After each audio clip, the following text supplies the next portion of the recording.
if I don't put it out there, I'm not meeting the needs of the people that need it the most, which goes against my purpose, which is to leave impact, leave legacy, even in my physical absence. I see that as a way of me doing that.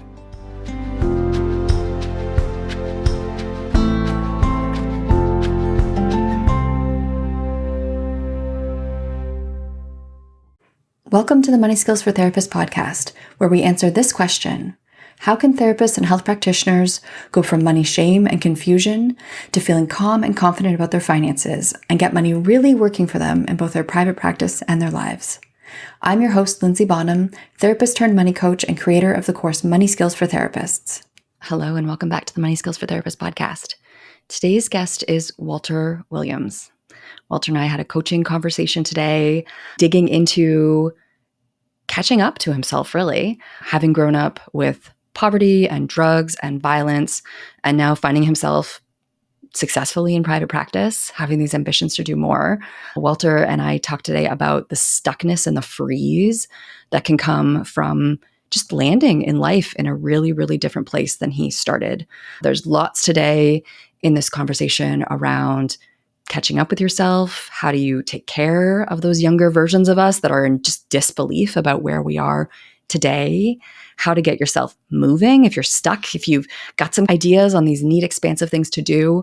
How do you actually make them happen when there's all these parts of you that come up with all sorts of objections as to why you should just stay small and safe?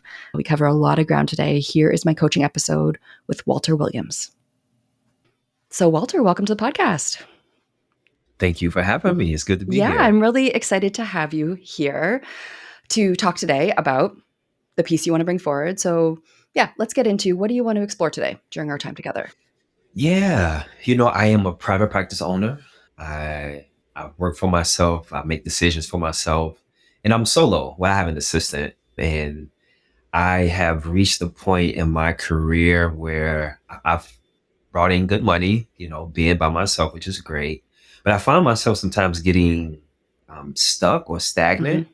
To me, it seems to be connected to sometimes what I call my poverty mindset. I grew up in a drug-infested home. My mom was a drug user, a drug dealer. So I saw a lot of fast money. So I never saw any intentions behind money other than, how do we flip this to get that again and to stay afloat? In other words, survival mode, Thankfully, that life is over and done with and no longer being in that environment. But I still find myself sometimes mentally limiting the things that I can do or restricting myself from things that I know I could do or need to be doing. So it's a constant battle. Mm-hmm. It's a constant battle, and yeah. So that's the gist. I'm just going right now, but that's Great. it. So can you tell me more about how you see that show up? Like, what do you see popping up that you're like, oh, there's that poverty mindset again? Mm-hmm. A lame example I could think of, let's say I need to purchase something. I have the funds. I'll justify why I don't purchase it. I don't need it. It's a t-shirt, for example. I know I need new t-shirts. The t-shirts I have at work, but I choose not to go buy more because I'm, in my mind, I'm like, why go out and buy something more of what you already have? Let's use up what we have. That's a lame example, but it's moments like those where I'm like, business, I know that I need to hire help. I know that I need help, but I'm like, I can do it myself to save me some money. How can I afford to pay them when I'm keeping the lights on here? So it's thoughts like that come up for me that I think causes me to freeze and not make any decisions and then sometimes ruminate a bit, Mm-hmm. Yeah, because I'm curious, what is the belief under that for you? Like, is it that there isn't enough? Is it that it's wasteful, that you could lose everything? Like, what is it that is maybe informing these thoughts? That's a good question. I think that has to the belief. Yeah, that's a really good question. Really. I would say the belief there is, I think a few thoughts, a few beliefs that I may be operating from. I can do it myself, thinking business wise. To hold on to what you have, because we're not always sure what's going to come. And I think the other belief that I may default to is not a priority. It's not an emergency, or it's not a Mm, priority. In my upbringing, emergencies look like the police kicking in the door. The emergency was, family members in jail and need some money. Those were emergencies, or violence in the community and things like that. So, what an emergency looked like for me now is totally different. mhm, But for me, if it's not as high or alarming as some of the things I've experienced growing up, it's like, oh, we'll be fine. It's not an emergency. It's mhm. not a Yeah. priority. So I'll kind of kick the can down the road. Yeah. I mean, it makes me think about If that how, makes sense. yeah, for sure. And I'm trying to think of the right analogy for it, but what I'm thinking about is thermometer, like temperature. Like it's almost like what it takes for something to be urgent is so extreme because of what you grew up with that normal things that need attention just don't warrant a response, in So that metric that you have. Yeah. yeah, yeah. So what does that end up meaning then? Like tell me what it means for you that we're going to go back to that first example that you don't love, but we're going to go there of like not buying those new t-shirts for yourself or like not investing in help. What does that mean for your life? How's this impacting you? Yeah, I think it keeps me Mhm. stuck. I think it keeps me in the mind frame of, is this a high enough priority for me to consider right now? Um, yeah, I struggle with that. I Mhm. struggle with Mhm. that. I'm even struggling Yeah. trying to answer the question, Yes. because I think that's where I kind of just go just blank Yes. minded. Yeah, like, It's it like, certainly seems like there's a freeze and a stuckness. yeah, That's the yeah. nervous system response that's happening, and something that it's making me think about is if there aren't emergencies, right? Like, the police aren't kicking down your door anymore, right? You're not getting calls about family members in jail. When those extreme things aren't happen, but you're waiting for those things, what are you doing?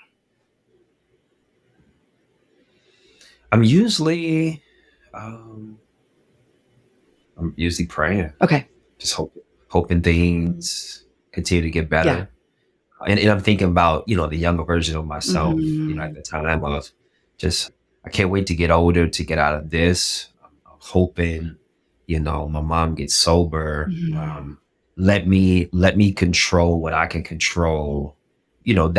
That's typically what I'm doing. Mhm. Thinking behaviorally, what I'm doing is I'm keeping myself occupied with extracurricular Mhm. activities. The coping, Yeah. if you will, to help distract me from the reality of what I was dealing with. Yes. So now, what that looks like is, me reflecting.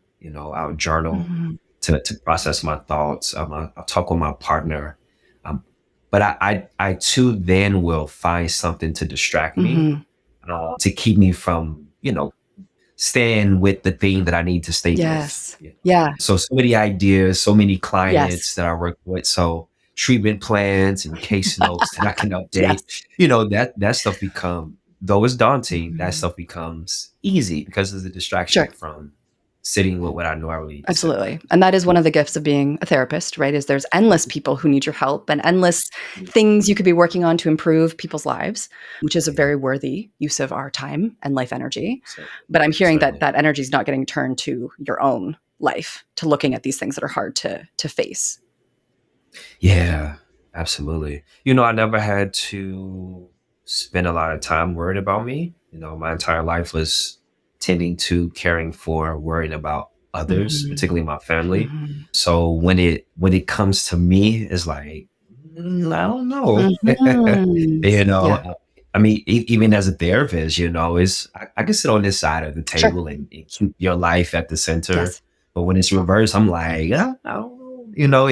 That freeze come up. Yeah. So, Yeah, yeah. very exactly what you're saying there. Yeah, spot on. Yeah. Because, something that I'm thinking about as you're describing this freeze is it's kind of like your nervous system is stuck in the past, right? You're still bracing and expecting the worst. So anything less than that doesn't really warrant a response, right? Isn't worthy of your money. I'm also hearing you're still in this hyper independence response, right? Like when you were a kid, you worried about other people, you kept yourself busy, you were like high functioning, you were probably parentified, I would assume. So it's like, I can do it. And I'm hearing still there's that response, I can do it. I don't need help. I can do it. I can figure it out. Right. And so what I'm hearing is, you know, all these great strategies that help you survive as a child in an unimaginably terrible situation are now looking like you not really being in your life today when it comes to your business and your money. Do you see this showing up in other areas of your life too?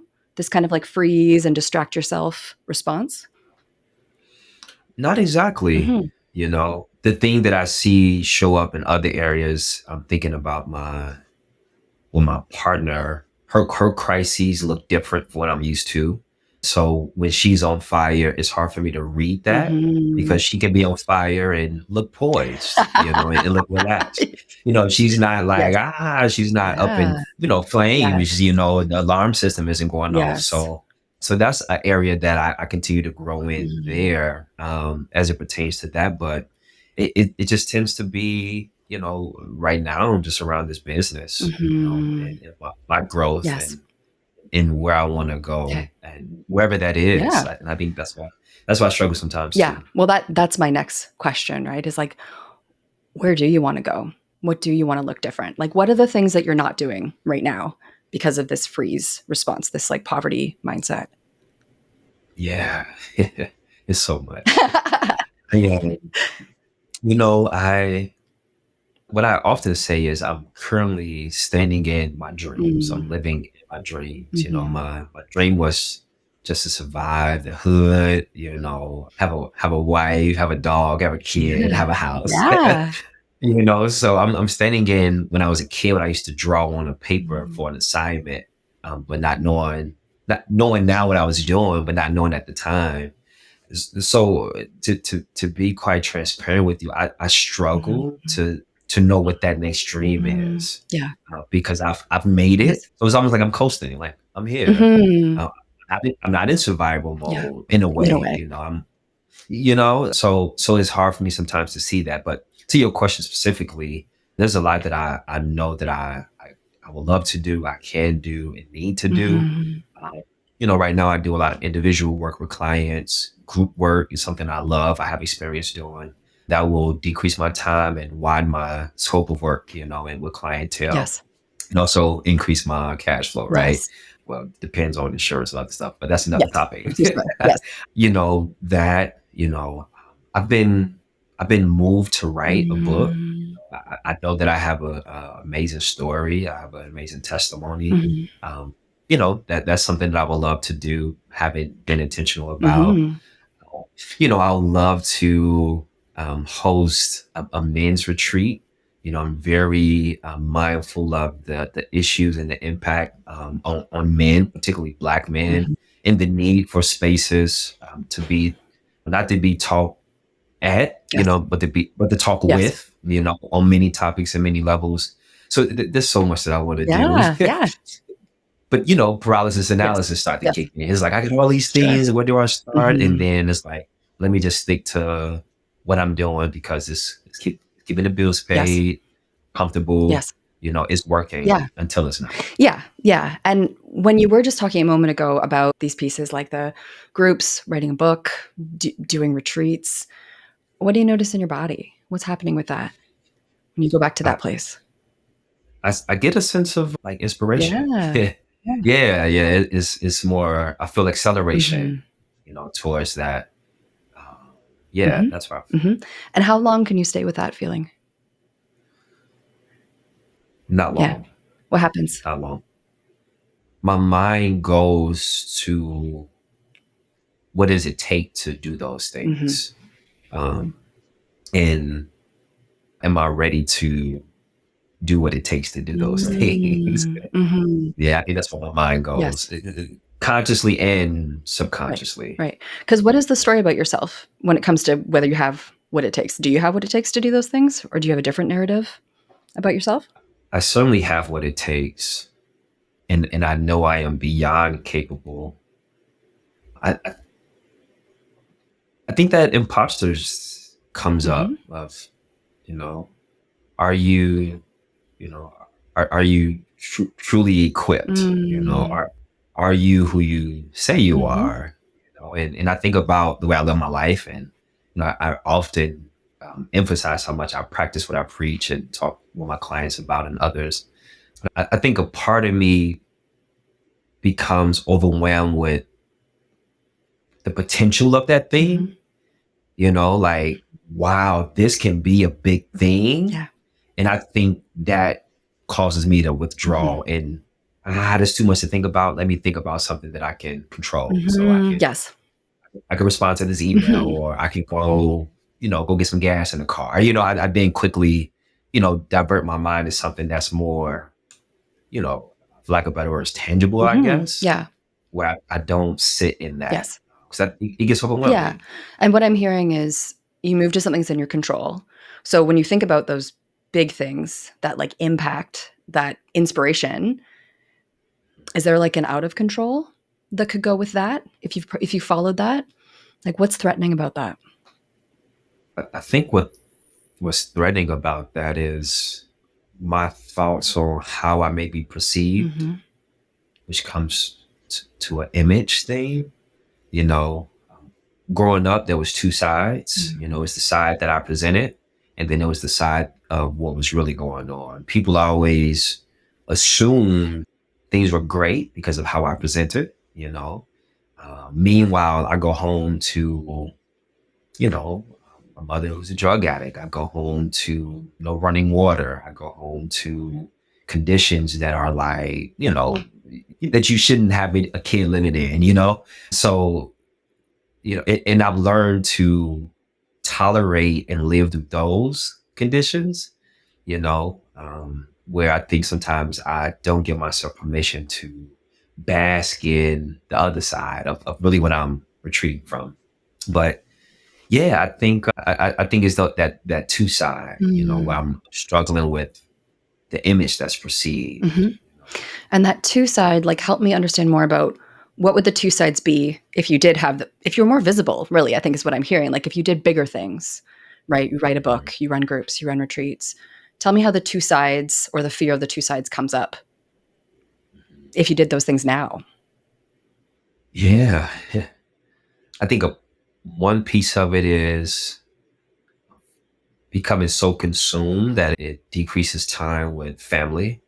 I've learned to really value and appreciate that with my family. I think another part is, and I don't know where this comes from, but finding out to be a fraud. And as I'm talking, I'm thinking, talking out loud and thinking, I'm like, I don't like, why would I even be found out to be a fraud when I'm living what I preach? Mhm. So I'm kind of answering my own self here, Yeah. but I think it's this, this maybe I'll be a fraud, or um, maybe what I'm saying or presenting won't be received well by others. You know, will I be able to sustain that momentum once I get there? Mhm. You know, Mhm.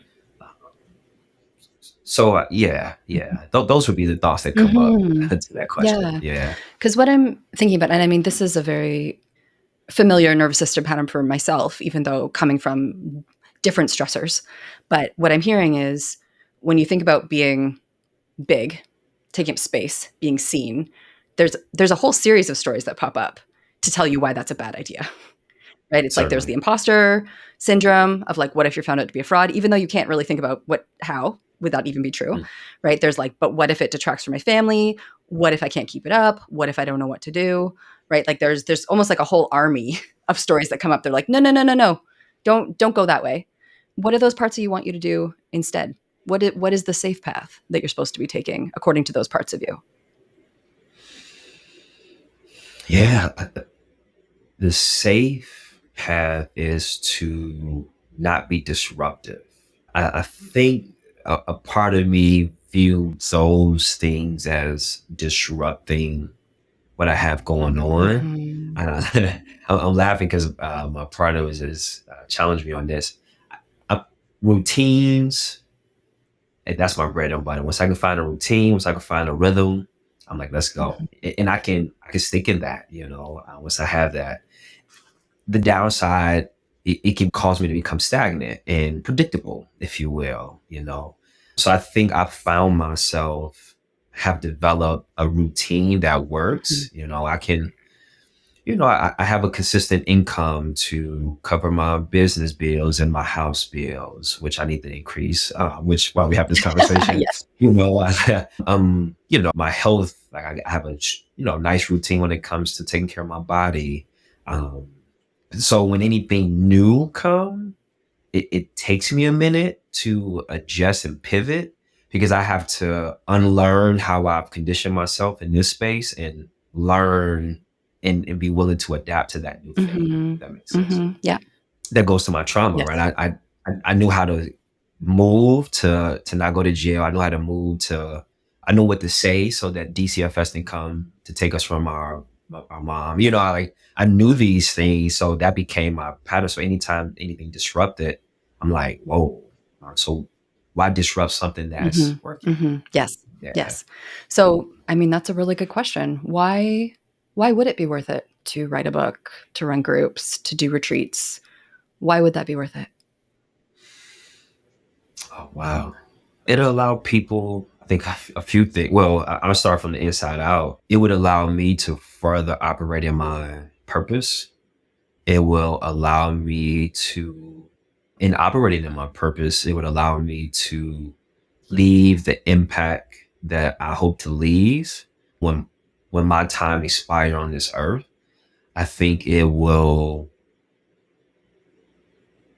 become relevant to a lot of men, boys, and women who are too ashamed to talk about some of their hardships and some of the things that they've experienced, whether it's shame or fear out of whatever, to find the power within that and how it can bring out the best of them. I think the benefit could be saving someone's life, and the work that I do. I've heard great testimonies from folks I've worked with, and whether it's professionally or personally, like, hearing that helped me to reconsider this, or hearing you share that helped me to reconcile that. So I think it can have a tremendous impact on many lives and be that, that legacy that's left long after I'm gone. Mhm. Like, I'm hearing this as an opportunity to live in your purpose, Hmm. right? Which Absolutely. I would think potentially for that little boy inside of you, it would be a real shock to think that you would be able to get to a point in life where not only are you living the dream, you've got a wife and a son who sounds very cute, by the way, and a dog and a home, but you also get to craft a career that lets you live in your purpose and like dramatically positively impact the lives of people who are not understood by most people, right? Who have stories to tell that not everybody gets, right? But you get it. What do you think about Yeah. that? Like, if you think about that little boy seeing your life now, seeing where you are today. Yeah. Little Walter will be astonished by the life he lives today. Having freedom and flexibility. Anxiety a lot lower.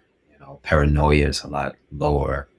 You know, Surviving looks different. You know, he'll be astonished to know that what he prayed for happened. And it didn't come overnight, but it came with trusting the process. It came with believing in himself. Um, and in that, it was the belief that I can control, meaning, I can do all this school. I can attend extracurricular activities to keep myself busy, keep myself occupied. I can speak as if things are, even though the reality is what it is. I'm not oblivious to it, but I can, speak into existence what it is that I desire and want, and in time watch it come to fruition. So yeah, I think he'll be on the way.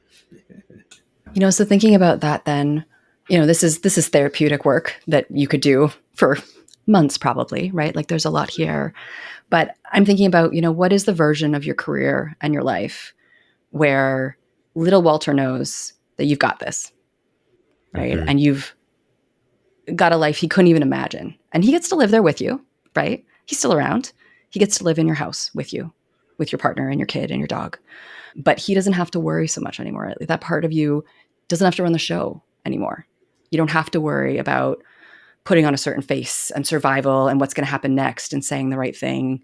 You've built a world where those things are no longer needed, right? You're living and you're on the cusp of thriving, Mm-hmm. right? If little Walter can start to settle into that reality, maybe like, hang out on your couch or whatever, what would grown up you want to do next? You're like business owner, entrepreneurial, therapist, visionary, inspired parts of you. What do you want to see happen? What needs to happen next in your business? Yeah. Oh, wow. I think,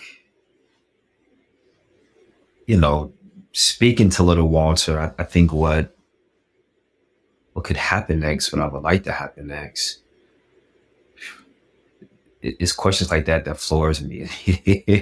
Because yeah, I struggle with that for whatever reason. That's that blockage. And as you mentioned, my nervous system kicking in because I'm so used to not thinking about myself. I'm just so used to worrying about ensuring others have what they need, and, I'll get mine when I get mine. Like, I'll be okay. But just using my imagination here, one, shifting, pivoting towards opportunities that will decrease the chances of me burning out. And, as a therapist yourself, you understand the fact, you talk about that on your other episodes of yours, so that, my time can be maximized and I can continue to live and operate in purpose and not chase paper. I think Big Walter struggle with that. Of I want to make sure I'm not just chasing Sure. paper, but chasing purpose, and or hustling, right? And I think when I grew up, you hustle, you hustle. I want to move intently. I want to be strategic in my moves. Mm-hmm. But more than anything, I would say as I'm talking out loud, and I appreciate you giving me the space to just think out loud here. Just just pick something and just work it. Mm-hmm. Just work it. Yeah. Just work it. I mean, and just give yourself a timeline on how long you want to work it.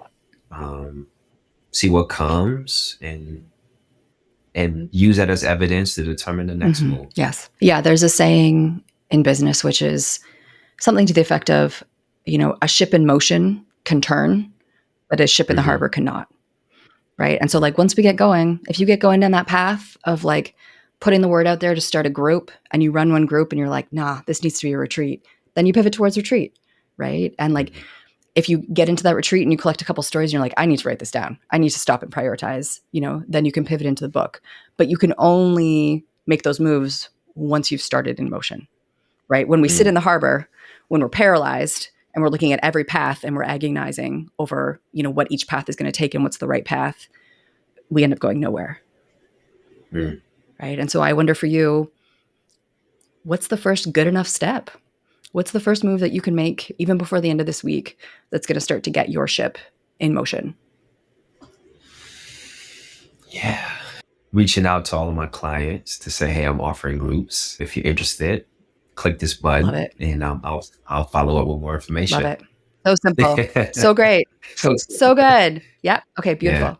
So reaching out yeah, to these folks you've already built connections with, they already love you, they already know what you do, and just seeing if you can start to have this new way of serving them and being with them. And I yeah. think that makes a lot of sense because as you're moving towards the idea of like retreats and a book, those group conversations are going to give you so much inspiration and Mhm. material to build the other pieces that it's like such a nice natural step. Yeah. Certainly, Yeah. certainly. How do you feel when you think about sending that email? Yeah.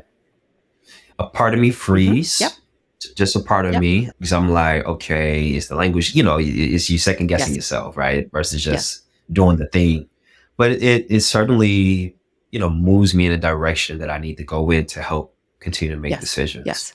Um, Something that I've learned that I struggle with at times. uh, I I can have an idea. I can get some momentum on that. I can flush it out, on paper, and then it stops. Once I've gotten it out, I no longer do anything with it. Okay. For groups, for Yes. example, I've drafted the email. I've had my eval, my link ready to collect. So now that I've had it in my mind, I've done it, but I haven't Mm-mm. sent it. Mm-mm. So I struggle to, do the next thing Mm-hmm. to get it Yes. going. You'll be surprised how many projects I've already completed, but haven't did the next thing. Mm-hmm. Mm-hmm. Yeah. And that's perfectionism, Mhm. paralysis. Is that Yeah. is that what that It, is? it could Okay. be. I mean, we could dig into it more, but I see this a So, lot with folks who are really smart, really talented, have a lot to offer. But there's that but I could say it this way, but I could do it that way, but I could do this. And we get stuck. Nothing happens, right? So my strategy personally, I'll tell you what I do around that. yeah, And I would please. suggest you do this. Sell it first.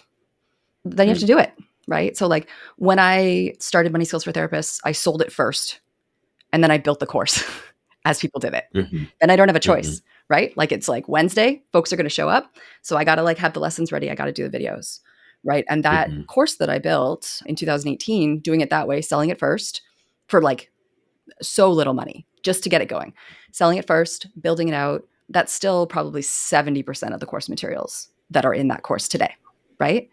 I've replaced things, I've expanded things, I've updated things, but generally speaking, it was already in me, but I needed the pressure to get it out, right? And I think the same with you. If you sell it first, if you say, let me know if you're interested, or even, I'm going to be running groups. There's going to be a Monday group and a Wednesday group. You let me know which one you want to do, or it's going to be Wednesdays. Click here to let me know you're interested.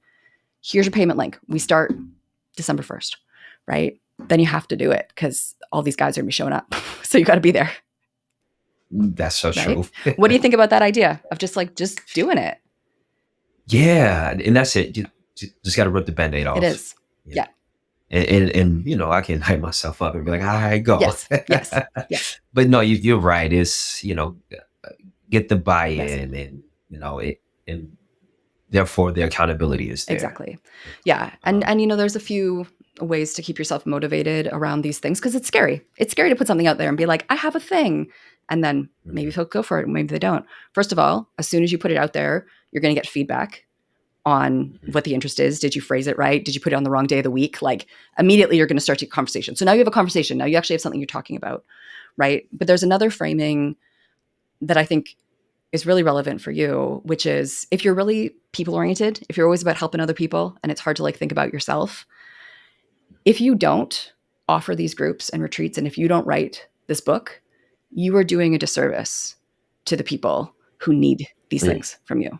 You are doing a mm, disservice to these men who need to hear your story and who need to see how far they can come and who need to learn the strategies and the techniques and the ways of thinking that are also going to change their lives.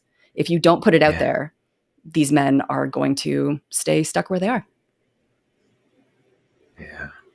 It's a good reframe. Yeah. What do you notice when I say that? I get perky. Yeah. I'm like, oh, Yeah. Yeah. yeah, because Let's engage your uh, caretaker part. You got to get it out there. yeah, You owe that's it to it. these guys. Yeah, that's it. That's exactly it right there. Lean. What comes to mind is it allows me to lean into the very thing that I enjoy. I love showing up for Yes. others. Yes. So just having that reframe is like it's that aha. Yeah. Mhm. Yeah. Yeah, yeah. I appreciate that. So, Walter, coming to the end of our conversation, what are you taking away from Mhm. our time today? Yeah, some great stuff. One, sell it first. Sell it first. Yeah, sell it first, and then do the work after, which I think that's so good. And the last thing you said, honestly, if I don't do, if I don't put it out there, I'm not meeting the needs of the people that need it the most, which goes against my purpose, which is to leave impact, leave legacy, even in my physical absence. So I see that as a way of me doing that. I'll also say my takeaway is to keep having a conversation with my younger Yeah. self. Yeah. Yeah. Yeah. I support others and coach others, and in doing that, Mhm. sometimes I struggle with that with myself. Mhm. So um you got me thinking about getting back to an activity that I've been doing, Mhm. with me and my younger Yes. self, you know. Yeah. So yeah, that is And I how will I. say that professional growth, like growing your business, leaning into your entrepreneurship, lots of therapeutic opportunities. Stuff is going to come up. So if you don't have a great therapist in place, I would suggest you do that now, because there's just so many opportunities for parts of us to freak out and try to stop us and tell us terrible things about ourselves and try to backtrack into something small and safe, but ultimately not what we really want. So line up a great therapist if you don't have one already. You're going to need them for Certainly. all this great stuff you're going to build. Yeah. Yes, yes, that's essential. Yes. Great. Thank you so much, Walter, for coming on the podcast. Of course, thanks for having me, and I appreciate the candid discussion here. I so appreciate Walter coming on the podcast today and sharing his story and digging into it together. It's a vulnerable thing to do, to come on a podcast and talk about your life. And something that I'm reflecting on after my conversation is that gap between surviving and living and thriving. And Walter and many therapists in private practice were in that living space where the money's there, your needs are met. Maybe you're spending money on things you don't really need, like there's extras, but you're not thriving, right? You're not really feeling the abundance of your life. And what it takes to thrive sometimes is that more expanded version, following the dreams that are in there that we could stifle and we could always put off, but are really going to cause fulfillment. It also makes me think about being present, actually catching up to yourself and really being in your life also leads to thriving, really being able to savor and enjoy and be present in your life, even without more money. And even if you don't change your schedule, you still can thrive by letting yourself really be in what you've built, right? Catching up to yourself is so, so valuable. And it takes so long for all of us. And there's trauma work involved to get there. And there is continually reminding yourself and learning new ways to be. It takes a lot to get there. But I'm really excited for Walter and what he has to offer the world, all these great ideas that he has. And I'm excited for him to send this email and get the ball rolling and make himself do the thing, which we all need to do sometimes. So thank you to Walter for coming on the podcast. You can follow me on Instagram at Money Nuts and Bolts. And if you are enjoying the podcast, it is so helpful for me if you tell a friend about it, tell a colleague. The more people that we can get listening to the podcast, the more people who are going to be benefiting from these kinds of conversations. Therapists are such lovely, lovely humans, and we all deserve to have money working for us in our lives. Thank you so much for joining me on the podcast today.